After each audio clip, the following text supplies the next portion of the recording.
Tēnā koutou katoa. Good afternoon, everyone.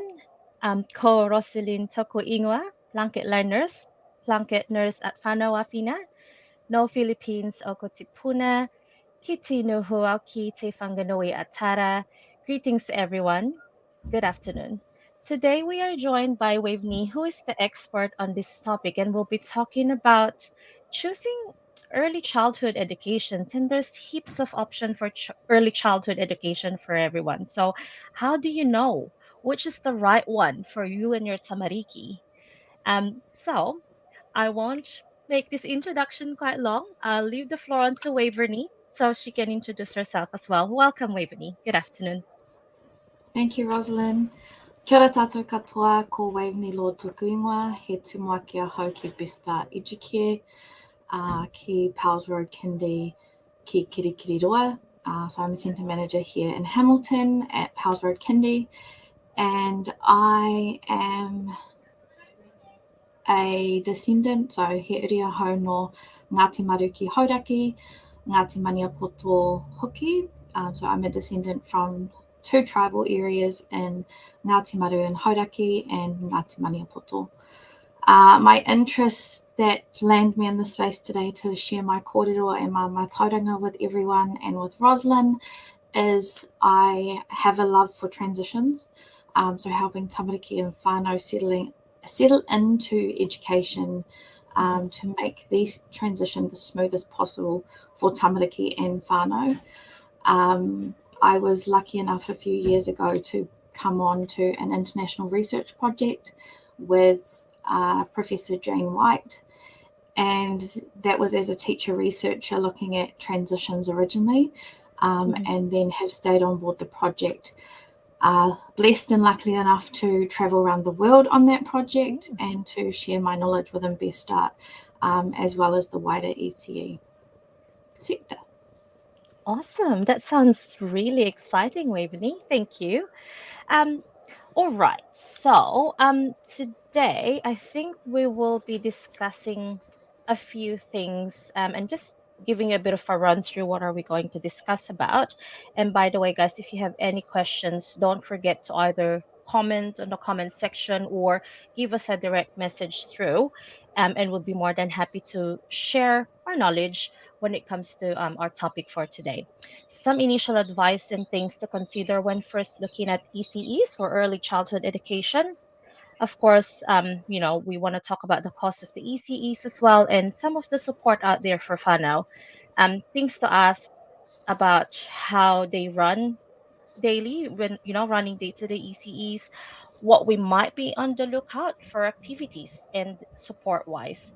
So yeah, pop those questions through. We'll answer them through the live chat. And also, we have a puka puka to give away at the end of all those who ask a question. And the book is about bright ideas for young minds, which has lots of activities that you can do at home with your tamariki. Super handy thing to have on hand and to keep your children occupied, especially this coming December, which would be school holidays. So, all right, join us in and let's get into it. Hey, Waveney. Um, Okay, so I think my first sort of question for Waveney is, what would be some of your opening advice to parents who are looking for an ECE at this point? One of the first things that I'd share to whānau is that ECE centres across the country have different philosophies that guide how the centre operates. For example, even within BestStart, who have centres across the country, every centre has its own philosophy. So really doing your research on looking at the website and thinking to yourself, what are your aspirations for your child that you're looking for? What are you looking for in a centre? What are you looking for in the teaching team? There's a really handy resource on the Ministry of Education website that explains the different kind of ECE services out there and the different philosophies, and we can link that in the chat. With that information in mind, it's really important that we consider going back to what you would like them to learn, because that's really going to make the decision easy for you of where you would like them to go. So finding that philosophy that sits right within your heart for what you want for your tamariki. Thinking about any special requirements you have, food allergies, disabilities, speech difficulties, a tamaiti that might be a little bit shyer. You might look for somewhere that's a little bit smaller. So really just looking at what do you want, and then it's a little bit like shopping. You shop around for what's going to be the best service to suit your needs. Yeah, for sure. Because it's not a one-stop shop, eh? Like not all daycare centers, kindies, or ECEs have got the same philosophy. So it's really good to also do your own research. And yeah, like Waveney said, what works for you and your family the best, isn't it? Yeah. Yeah, there's early childhood centres out there. There's kohanga reo, there's puna reo, there's Pacifica centres. So there really is a wide range of centres out there that you kind of have to think about what do you actually want to look for your tamaiti. And another thing to think about is waiting lists. So trying to be prepared of when you would like your tamaiti to start childcare. So, for example, for me, when I was coming back from maternity leave, I enrolled my baby at 4 months old, but I wasn't returning to work till she was closer to 7 months old. But it was just being prepared so that I knew she had a place at the centre that I wanted to send her to. So thinking about waiting lists and making sure that you can book your child in for when you're actually going to be looking to return to work or starting them in the education journey. That's right. Yeah. And there are also some online information, say Waveney, but do you think it would be a good idea to have a visit around or like a walk through the centers as well yourselves? Or Yeah, so after you've done the initial research, mm, had a look online at the centres, finding a list mm, of them that you'd like to go and visit. Something I always tell Whānau who ask me is to follow their gut. Like mm, you're gonna feel that centre that feels like home. mm-hmm. That speaks to your gut, that your tamaiti or your baby, your pepe seems happy, and that's going to be the key to the centre that you choose. That's right. Yeah. Yeah. And there's also some ERO reports on the websites as well, like, that they can have a look at, just in case they're more like into deep diving into the research about the centers. Yeah, so if Whānau really want to deep dive, there are also the ERO reports online. Mm, And also checking out websites. I know for BestStart centres across the country, we all have individual website pages and we share regular blog posts to share what's important and what's happening within the centres. So thinking mm, about what you would like your tamaiti to be engaging in, and is that learning being offered at the centres you're looking at. absolutely. Absolutely. Um, And I also understand that on top of what you've mentioned, one of the most important factors for parents is the cost, especially, with cost of living rising at the moment, inflation and whatnot. What should parents be asking or looking into when it comes to cost? So parents knowing what they're entitled to through WINS is a really good starting point. For those whānau who are studying or returning for work, looking and talking to WINS about what they're entitled to for some support. Also looking at the services that are offering the 20 hours for ECE for 3 and 4 year olds. There are other subsidies that you could be entitled to through WINS. Most childcare centres will support you with this, but the best information you can get is from WINS themselves. You'll see that there may be some deals or some promotions happening at different daycare centres. And so really looking at the fine print of what those policies or those promotions are. For example, if you had a centre that was running something like 30 hours for $30 for 3 months, is Mm, looking at when your fees kick into going back to what they normally would be. I always recommend to parents in those situations to be paying a weekly fee anyway to top up so they have a credit balance when that 3-month period runs out, mm, just to give them a bit of support when that fee change happens. It's really important for parents to know too that we have, so every centre your child, when you book them in, you're paying for that position. Each centre is mm. licensed for a certain amount of tamariki. And so if your child is away or you're on holiday, it's important to know that you will still be paying for that time period. For BestStart centres, we also have a holiday form that you fill out. So you do have like holiday form incentives as well from that perspective. But yeah, just knowing that you will have to pay, those fees will still be there. Okay. So, like for example, if someone's sick or away for some reasons, what does I mean? I know every center probably has different rules on this way, Winnie. What do we look at when it comes to sickness or things like that? So one of the big things is to communicate with your centre, but Mm, knowing that your child will still have their space no matter how long they're away sick for, but keep that mm, communication open with the centre, and know that you'll still be paying your fee while they're away sick or away on bereavement or any of the mm, other reasons they may be away. cool. So yeah, important is communication is the key to every transactions, anyways, isn't Yeah. it? So it's really good to talk it through to the teachers, your kayako at the center, and of course the managers would be really, really quite helpful advice as well, isn't it? Now, Yeah, and yeah. having a chat to your centre administrator or your centre Mm, manager when you're in there, because some centres do have additional fees. So it mm, might be for animals, feeding animals that right. are within the centre, centres that provide food. They might Mm, have an extra charge that's additional to their weekly fee, but just being clear to have that conversation from the beginning is what are the fees and are there any additional fees?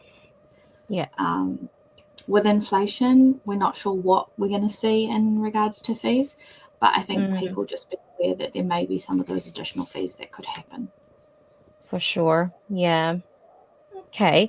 Um, and so operating hours are also really important for Fano who are juggling busy schedules. Everyone's busy anyway.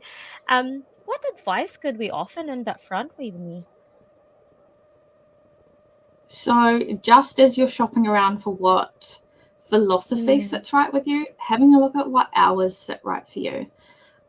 So, centres across the country have different opening hours. You'll have some centres that open at 6:30 in the morning, and then you'll have other centres that don't open until 8 o'clock. You have some that close at 4:30, 5 o'clock, and others mm, that work through to 6:37. So really looking at what hours you're looking for and shopping mm, to that. And if you're looking for part-time sessions, which some whānau do, is looking at what centres offer in regards to part-time. Are there specific sessions for, say, a morning or an afternoon? Is there a school day session? Is it a full day session? Like asking those questions when you go in to enroll and knowing mm. what you're looking for. Absolutely. Um, Another question to ask for whānau that may be looking for it is the daycare open over the school holidays?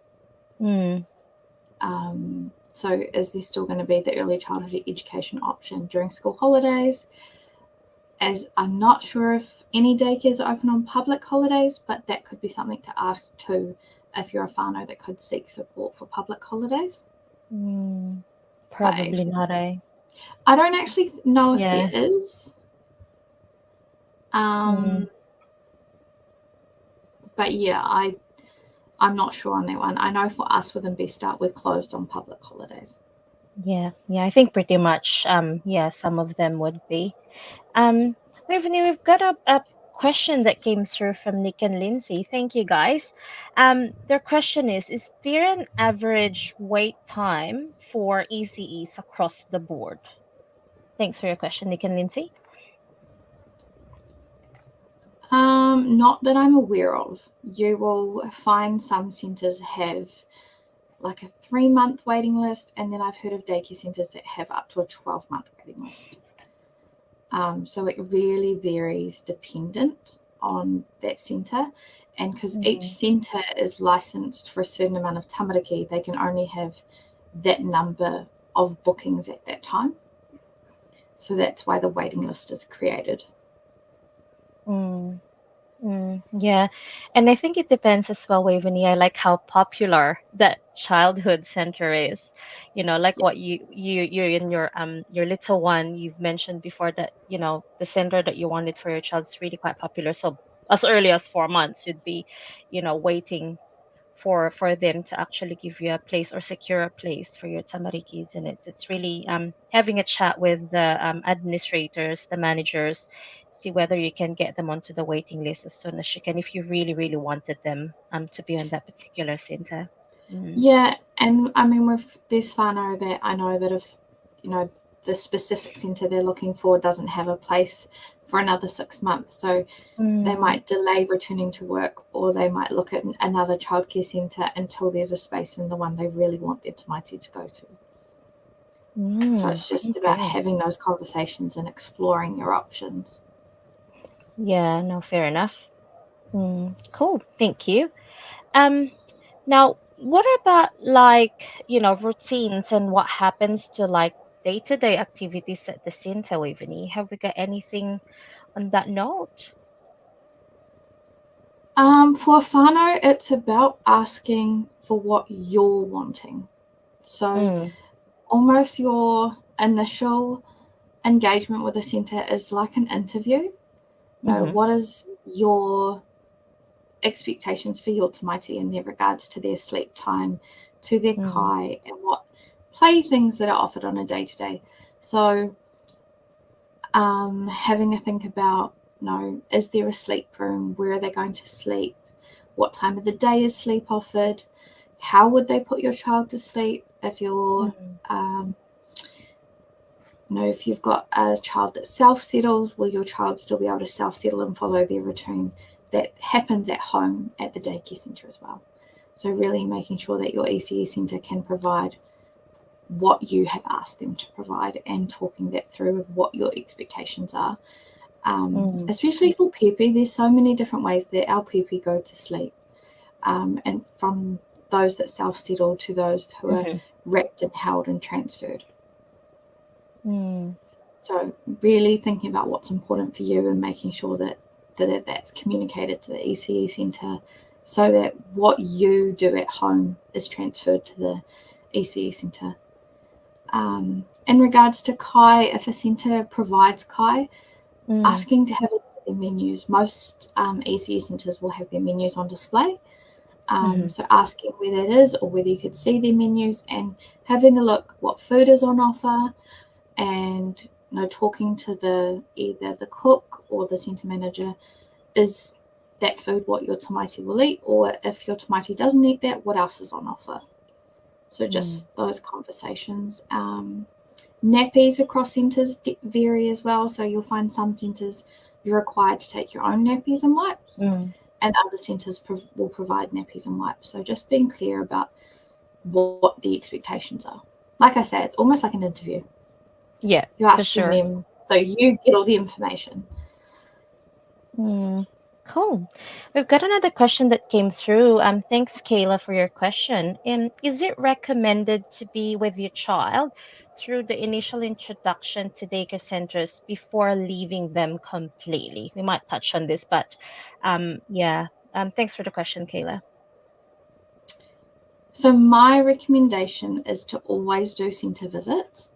Mm, Each centre will have their own expectation of centre visits. I know from my work within the transitions, that transitions, especially for mama and papa with young pepe, that it's almost more of a transition for them than it is for the yes. pepe. So really making sure that you feel comfortable when you're leaving your pepe is the Mm, first and foremost, because if a parent is feeling anxiety over their child leaving, or them leaving their child, then mm, their child is most likely going to pick up on that. And so making sure you're content with the decision you've made, and that when you decide to leave is the right time. Um, and asking what centres offer in regards to a settling visit or settling visits, caregiving approaches. So some centres have, like mm, same as philosophies, there's different caregiving approaches. So there's primary caregiving approaches, whānau based approaches. So really asking the questions of what that transition is going to look like. So yeah, I definitely recommend those visits, and looking at different times of the day. So your tamaiti, gets used to kai time as well as sleep time. It also is dependent on the child as well. So like for me and my PP, we had done visits at the daycare on and off for the 2 months before she started. Just when we felt like dropping in, we'd drop in.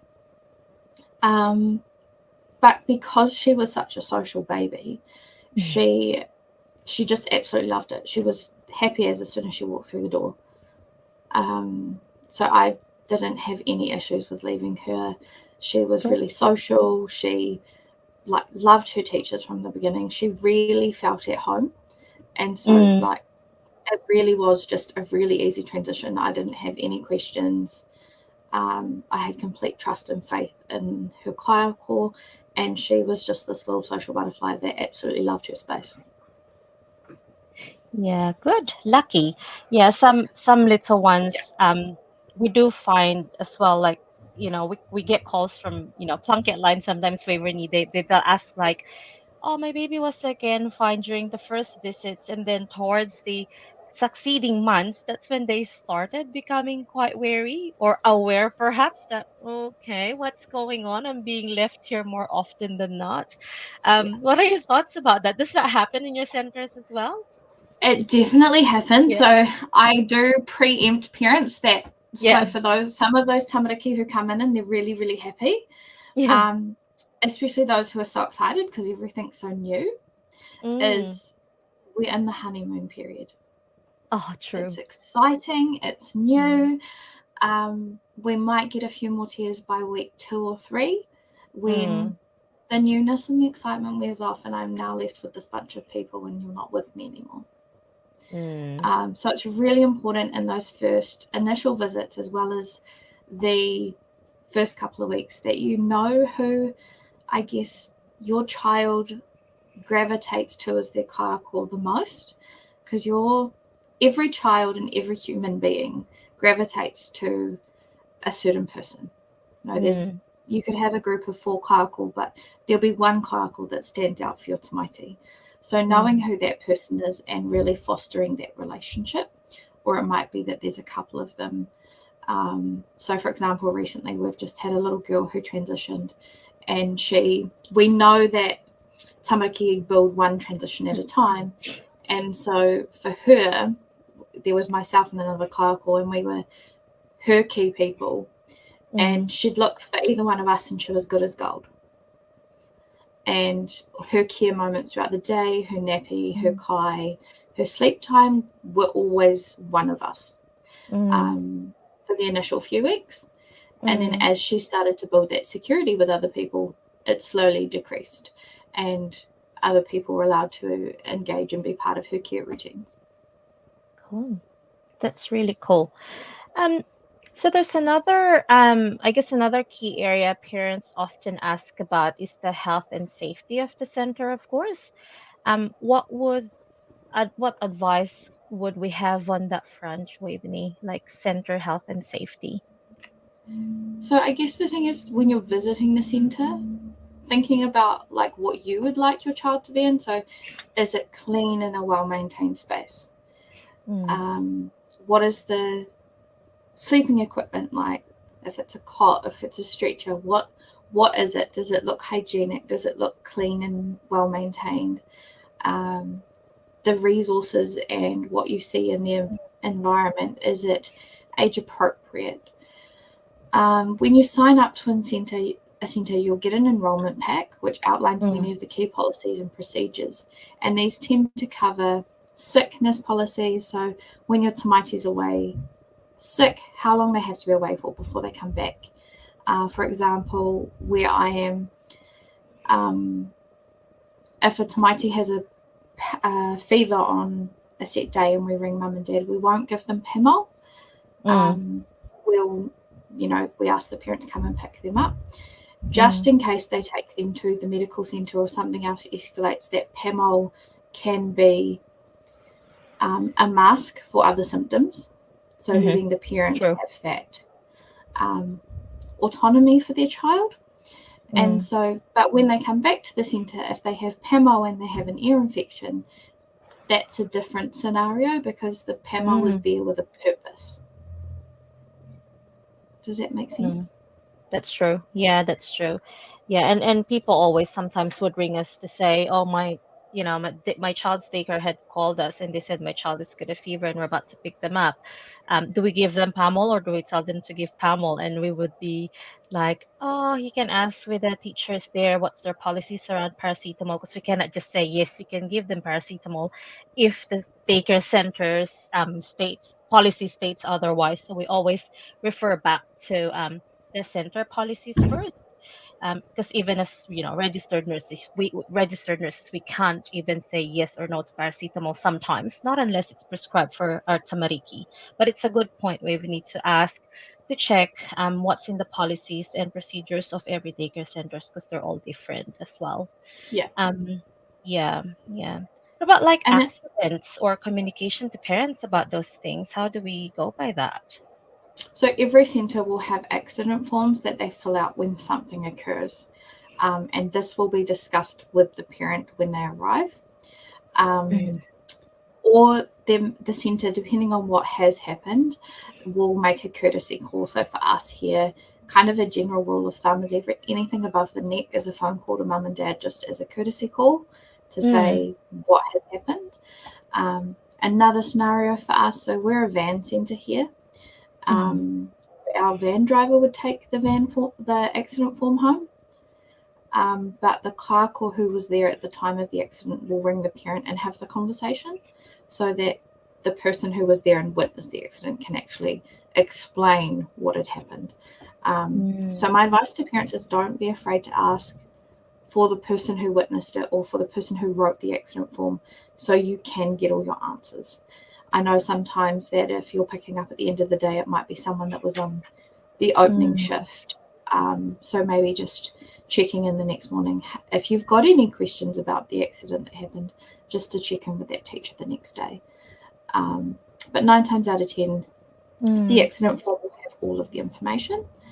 But I know parents' peace of mind, sometimes they like mhm, to talk to that person initially. Another thing for parents to think about from a health and safety perspective is who can collect their mm, child from the centre. mm, Um, mm, so really making sure when you're thinking about your enrolment form and you're asked to write down who can pick up or who can't pick up your child, that you think about those things. However, this can be changed and added to. So, you can ring your centre or talk to your centre and mm, say, hey, Nan's in town, can I add her to the pickup form? mm. So there's flexibility with it as well, but just like having that conversation. Um, Mm. your relationship with the daycare centre is everything. That's right. So your relationship that you have with them for all the information, for asking questions, is Mm, really important. So we talk about it all the time in early childhood education as our Whānau relationships because mm. we can't do anything without those relationships. So Absolutely. Yeah, you'll find that's the theme through just about this whole conversation is it's relationship based. absolutely. Yeah. Oh, we've got Nick and Lindsay back again. Thank you, guys. They've got another question about, I think, do any centers accept washable nappies, or is that not an option for most? I think we haven't discussed washable nappies. No, we haven't. And Mm, again, when you're shopping around, it's definitely something that is out there. So mm, if you are providing your own cloth nappies, that is an option at many centres, as well as there are centres out there that have cloth nappies on site. mm, So just really, when you're thinking about what you want, mm. explore those options for your education service because there are many options out there. And yeah, as I missed that one, but yes, washable nappies. There are definitely centres out there that provide washable nappies. Cool. Thank you. I didn't even thought about that either. Um, No, yeah, yeah, that's good. Looking out for our environment, so that's really good. Thanks, Nick and yeah, Lindsay. Yeah. So there's clearly a lot to consider, right, when getting your PP or tamariki ready for ECEs. Would you have any rule of the thumb advice for parents when looking at or shopping for, I guess, ECE centers choosing? I think a really important one, especially for tamariki who can speak for themselves, is asking them what they think, or just Mm, observing them in their environment. Are they settled? mm, Have they found a person they've clicked with? Do they have things, toys, taonga in the environment that interest them? Your tamaiti, your pipi, they're the ones spending the time in the environment. So listen true. to your instincts, your gut, your heart. Um, and, it's okay to say, no, this isn't the right place for me. Mm-hmm. So if the first visit doesn't go well, or you think, keep shopping around Mm, or visit again. But there's nothing saying you have to choose that particular center. It's really about finding what is right for you, because for it's sure. you and your child. Like I said, everything is relationship based. So if you find that person that you click with, that's going to make a Mm. huge difference to your and your child's early education journey. Yeah, yeah. And sometimes I do believe sometimes about first impression matters the most. Like there are times that you visit centers where sometimes surprise visits are really the best visits, I think, because you can see what's really happening straight on the days. But of course, when we had COVID, we had to schedule visits, isn't it? So it's quite understandable that we also have scheduled visits as well. But it's really good, thinking things through, not just with the center manager, the administrations, um, with your family, include your little ones, your tamariki, ask them. Even if your child's only 2 or 3 year old, they might think, oh yes, I like the first one, and I like the second one. Um, give them I guess, the benefit of deciding as well, even if the decision would still be yours anyways.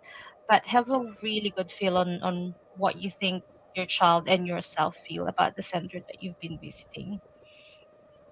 Cool beans. So anything Yeah. else that we have to add here, Waveney, or any sort of words of wisdoms, I guess? Or Um, I'm a really big believer, and it's our philosophy here in our centre, about letting the child be the rangatira or the leader of their own transition. So, yeah. really allowing them the time and the space to build a relationship so that their transition is the best it can be. Um, but for parents to feel okay that they're allowed to be emotional in this journey, Mm, um, it's a really big thing to let your baby go to someone else. yeah. So, actually, ringing the centre, if that's what's going to appease your mind when you've dropped them off half an hour beforehand, but they were a little bit unsettled, or saying, can you Mm, text me when they settle if they're a little bit unsettled when you leave? Um, Feeling like you have the mana, the power to say, mm, like, I'm feeling uneasy, can I check in? mm, And 100% you can check in. That's your baby. mm. That's your taonga, and you're allowed to check in and be like, okay, cool. They're having a good day. Or even um, a real big one for us here on their first day is sending photos on Story Park to say, like, here, look, this is what they're doing. Mm. That's Like, really cool. it is Why? a I transition love that. for parents. Yeah, I've loved the story part because at least you know what's going on with your child's day-to-day activities. Yeah. Um, yeah. Oh, we've got another question from I hope I can pronounce this right. Nobuko Takayama. Thank you for your question. If my child is 100% breastfed, do I need to bottle fed training before sending him to daycare, or the daycare teacher knows the methods of introducing bottle fed? Most teachers would know and understand ways to introduce a bottle. I think it's really important to try first as well from home. Mm, Um, in saying that, we all know that every child is different. So my little girl self-weaned as a 100% breastfed baby. mm, She took herself off the bottle within 3, 4 months of being in daycare. Mm. She just preferred breast to the bottle. So she was still breastfed at home, but she just kicked the bottle. Mm. Mm. But no, I would try if you can, just because it will help your PFP transition more than anything. Is so Yep. like they're already dealing with a change in attachment, a change in caregiver, a change in Mm. environment, new smells, new sounds, all of the new things.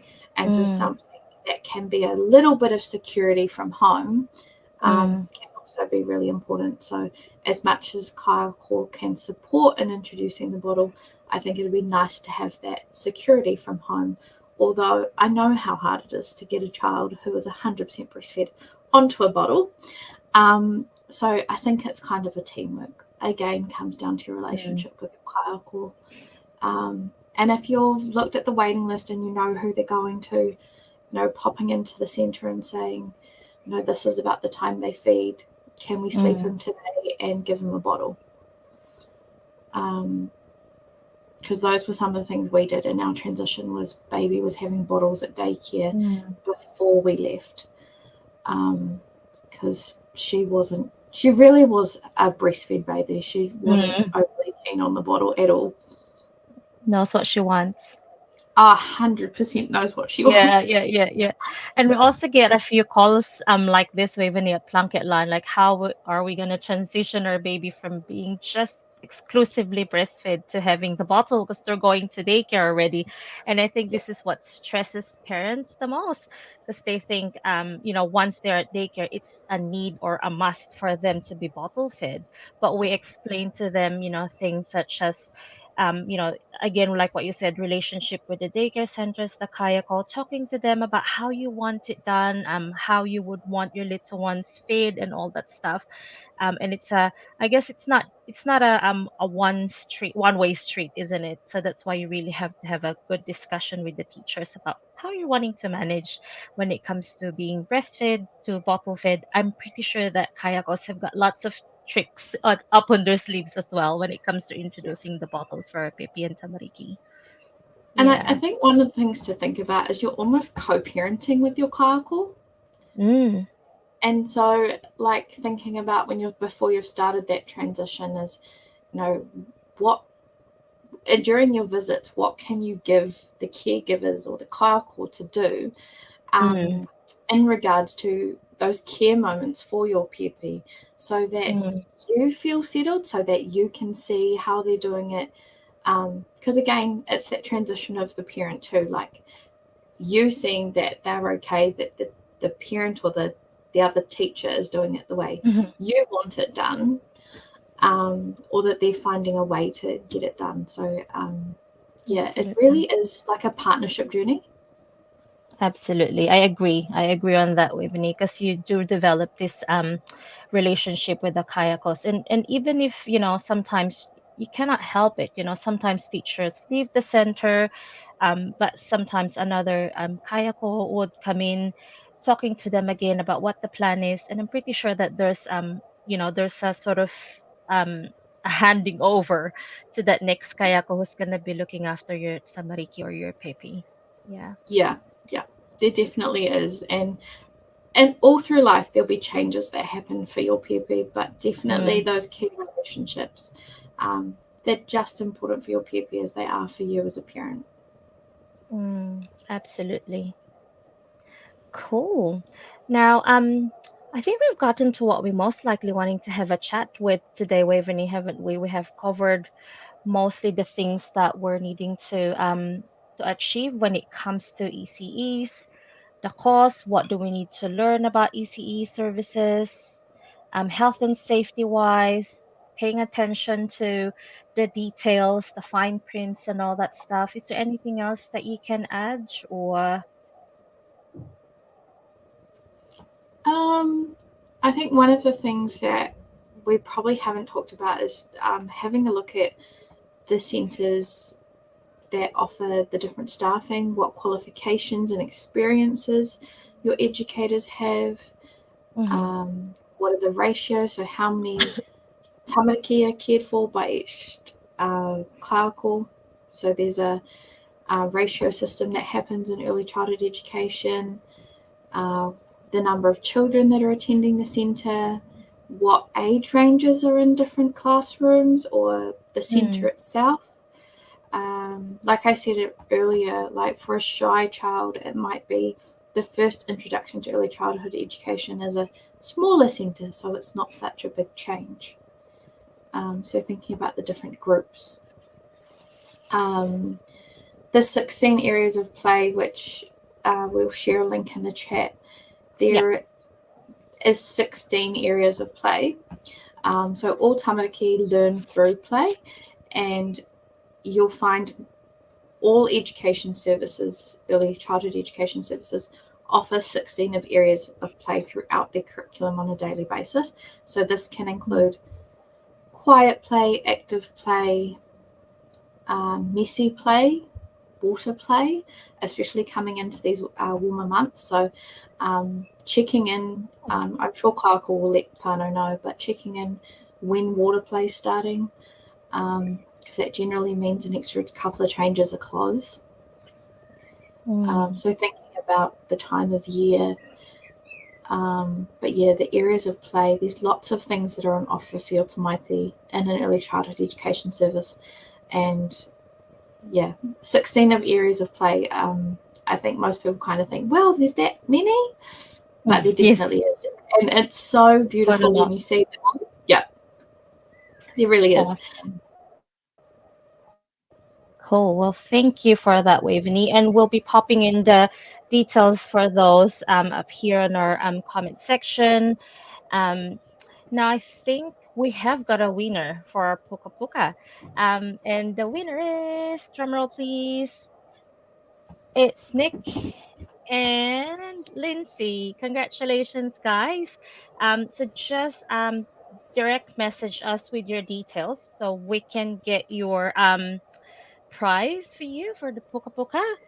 And again, I think if we haven't gotten to answer your questions, apologies. You can always give us a direct message through. Would be more than happy, and Waveney would be more than happy to answer some of these questions that we haven't discussed in this live chat. Um, Feel free to ring us as well at PlunketLine if there's anything that we can help as well, any tips and tricks that we can provide, or we might ask, of course, Waveney's expertise, just in case we don't know the answers. But then again, thank you, Waveney, for sharing all your expertise on this live chat. It's really a pleasure having you today. Thank you. That's lovely. Thank you so much for having me. Thank you, everyone. That ends our live chat this afternoon. Kakite. Ka kite.